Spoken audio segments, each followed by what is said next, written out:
Are you struggling with the IELTS listening test or finding it hard to get the answers to the question when the recording is being played? I totally get it. I took the IELTS test 2 years ago and I got a band 8.5. So I understand the struggles it took for me to prepare for the IELTS listening test. That's why in this video, I'll be compiling all the things that helped me in achieving that band score. If that's something you'll be interested in, I'd like you to stay with me to the end because every tip is important. If you're coming across this channel for the first time, my name is Efe. I was one-time IELTS invigilator with the British Council of Nigeria, and I'm currently passionate about helping people pass and excel in the IELTS test. If you're ready for my video for today, let's dive right in.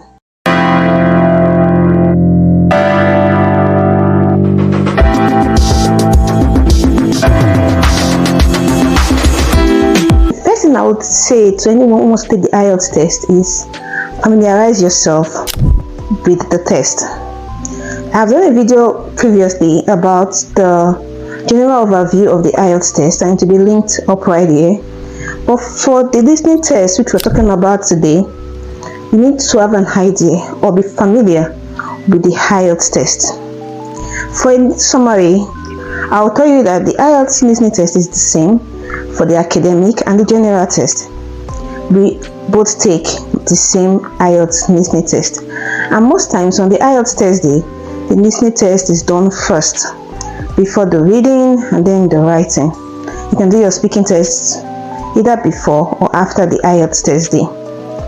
Back to the listening test. The listening test lasts for 30 minutes and it's in 4 sections, and each sections have 10 questions. So we have 40 questions, 10 questions in 4 sections. And each correct answer is awarded 1 mark.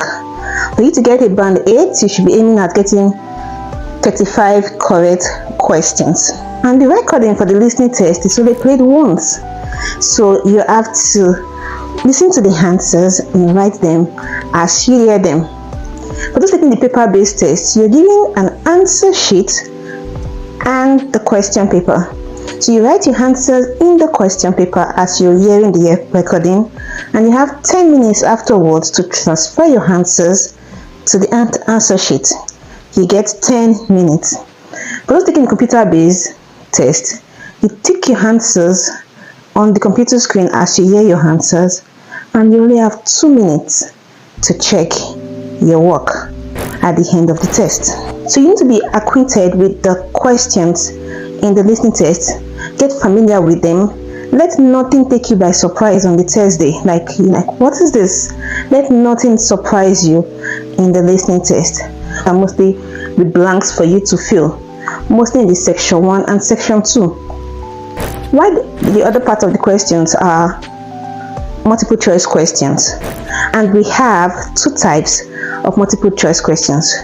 You have the one where you have 5 options and you have to choose 2 correct answers, or where you have 3 options and you have to choose 1 correct answer.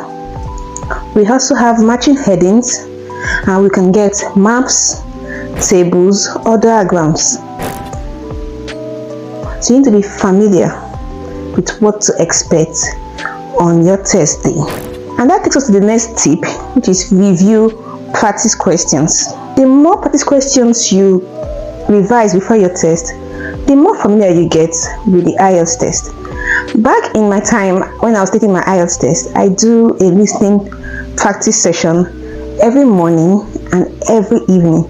Practice questions help you to get a feel of what the real exam will look like. And please be true to yourself. Do not pause the recording. Allow it play once like it will actually do in the main test. And also time yourself. Don't take all the time because nobody's watching you, nobody's checking you. You're in your own comfort space, but still take it as if it's the real exam when using your practice questions to prepare for the test. And at the end of the test, you can check your answers. And this is what I do.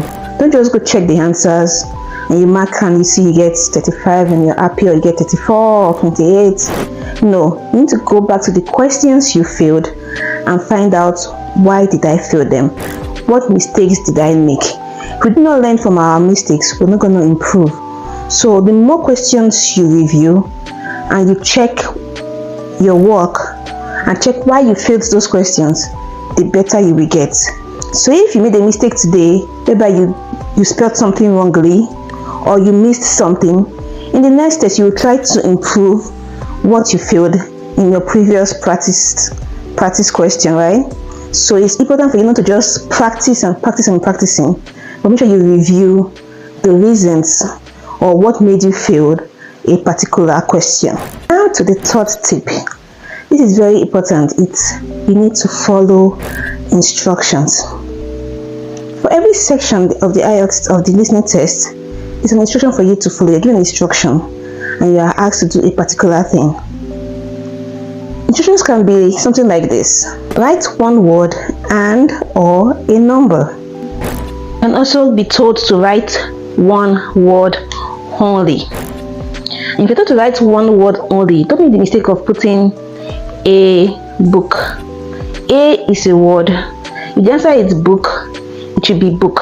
It should be one word only. A, hi, D. I know they are small words, but they are still words. So if it says write one word, write only one word. And for questions whereby in the question they wrote A, you don't have to go to the answer sheet and still put A before your answer, because it's already been given to you. Or sometimes when you have a dollar sign, just need to put the figure. Don't go to your answer sheet and also put the dollar sign, because it's already been written for you in the question. Just put the answer to the question in the space provided. So it's very, very important for you to follow the instruction you are given for that section. When you get to the next section, check again what is the instruction for this section. When you move again to the next section, you check again what is the instruction for this section, because these instructions vary per sections. So you need to always check and follow what you are asked to do. Then for matching headings, you are always asked to write the alphabet, not the words before the alphabet. I've seen in the IELTS test where I was an invigilator, people writing the sentence. No, in matching headings, you just pick what alphabet matches the question and put it beside it, not writing the full sentence. Now to the next tip, just talking about instructions. And the next thing you should watch out for, which is the next tip, is check your spellings and your grammar. Also check the use of singulars and plurals. For your spellings, in the IELTS test, the American and the British spelling are accepted. For words like color, you can spell it like C-O-L-O-R or C-O-L-O-U-R. Or words like practice, you can spell it P-R-A-C-T-I-S-E or P-R-A-C-T-I-C-E. That is different from what I'm talking about. If you spell a word totally wrong from what should be in the question, you would not be awarded a correct mark. So you need to check your spellings. Also, for the use of singulars and plurals, if the answer to the question needs to have S behind it and you did not put that S, so that singular S you did not add, you would fail that question. So if the answer is book, is books, and you wrote book, that would not be a correct question because the answer to the question is books. One way for you to check your spelling and your grammar is that you put in the word in the sentence and read it and see if it makes sense, if it's grammatically correct in your hearing. Okay, you put in your answer back into the sentence and you read the whole sentence and see if it is grammatically correct to you. Now moving on to tip number 5. Tip number 5 will be to learn to manage your time. The IELTS listening is the shortest of the 4 IELTS modules and it's one of the most important tests, the listening test. You're being tested on your concentration level and how you can pick out answers from a conversation and also manage your time. This is one thing I used to do when I was preparing for my test and even on my test day. You know, you have time pauses during the IELTS listening test. Maybe you have to check the answers, or you have to read the question for the next session. Those time pauses you're giving, they could be as small as 30 seconds to a minute. Use them wisely. If the time is paused for you to read the questions, actually read the questions. What I normally do is the time given to check my answers, I use it in reading the question for the next session, because I had 10 minutes at the end of the exam to do all my checking of all my answers. So while the test was going on, the time given to check answers, I used it to read the question for the next session, because I'm done with that session. I've answered the question. I can check my answers later, and I had 10 minutes to do that. So now the time given to check your question for the next session, you need to do that as quickly as you can, because 30 seconds, 1 minute is not as long as you think, and you want to have an idea of all the questions before the recording starts playing or resumes playing. Move me to the next tip, which is look out for keywords. So now you are taking out your time to read the questions for the next session. If this is a paper-based test, you can easily underline or circle any keyword you see as you're reading the question.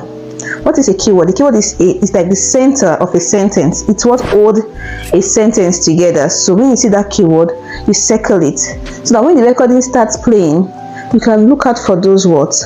And note that they may not say the word exactly as it was said in the question. They are mostly going to paraphrase it. So this is why you need to improve your vocabulary before the test, because the words you might see on the question will be paraphrased to something similar to what was given.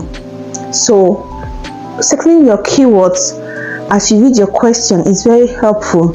So when the recording starts playing, you're looking out for some particular words to be said in the recording. It keeps you like waiting to hear a particular word, and when you hear it, you know that is your answer, and you can quickly write it down on your question booklet and transfer it later to the answer sheet when the recording and the test is over. Now you've read the question, now you've underlined your keyword, you need to be able to predict what would the answer be. So with that prediction you have in mind, when the answer comes, you know that this is what you're waiting for, because you've already preempted or predicted the answer even before you hear them. Like for this question here, we know that the answer is going to be a phone number. So what we're waiting to hear is 08780. Like we're waiting to hear numbers, because we know that it's a number we're hearing. If it's going to be a street, we know we're expecting a particular word to be said. If you are still watching the video to this point, please don't forget to subscribe to the channel and like for more IELTS tips. Now to number 8. That will be, I would advise as you prepare for your test, you work on improving your vocabulary. And you can do this in several ways. I did a short here where I talked about how you can improve your vocabulary very fast. And I said you can pick on words you're not familiar with and check out their meaning as soon as you see them. Pause what you are doing, check the meaning of the word, check how it is being used in a sentence, check how it is being pronounced, and that will help to boost your vocabulary as you prepare for your IELTS test. And also you can also listen to the news, watch out words are being pronounced. You can also listen to podcasts, you can read the newspaper, you can read journals, you can read magazines. This things helps to boost your vocabulary arsenal.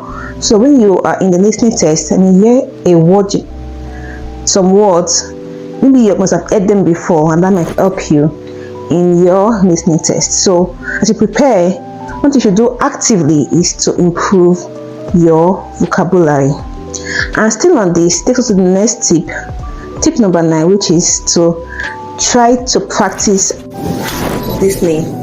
The human retention span is very short, and now listening to something for 30 minutes, which is in listening test duration, might be stretchy for you if you're not used to doing it regularly. So what I used to do is I find a YouTube video or a podcast or a news, and I just play it and listen attentively so I can help to increase my retention span. And when I'm listening, I'm not just listening for listening's sake. I'm trying to get what is the key point. What are you trying to say in this recording? What are you trying to pass across? So I can prepare myself for the 30 minutes IELTS listening test I was about to take. So one of the things you can do is to consciously, intentionally practice active listening. And finally, for our last tip, I would say it's to stay calm and focused. A lot of things can happen on your test day. Don't allow that get to you when your test starts. Don't allow that get to you emotionally and mentally. You need to stay strong mentally for the IELTS listening test. And the IELTS listening test is the first test you might most likely do. So if you do very well, that might affect the performance in the others. But even if you don't allow that affect the performance of the other test. So still talk about staying calm. If you miss a question, don't panic or don't stay on it and thinking, what did I miss? Move on to the next question. Don't stay on a question you missed for too long. If not, you're going to miss the other questions that are coming, the other answers that are coming behind, because the IELTS answers come in a sequence. So do not stay on a missed answer for too long, so you do not miss the ones that are coming behind. And when you have pauses in your exam to check your question, stay focused and check your questions. Don't start looking at who is by my side, who is in front of me. Don't get distracted in the exam test, and try not to drift away. Don't think about where will I go after my test, what do I eat after my test, because when your recording starts, you may still be in your dream world and you will miss some answers. So you need to practice staying focused during your practice test. So on the test day, you do not drift away or you do not get distracted. And if you're in the test center, the invigilators like us will be passing to check what you're doing. Don't even allow that distract you. You need to stay calm and focused throughout the entire duration of the listening test.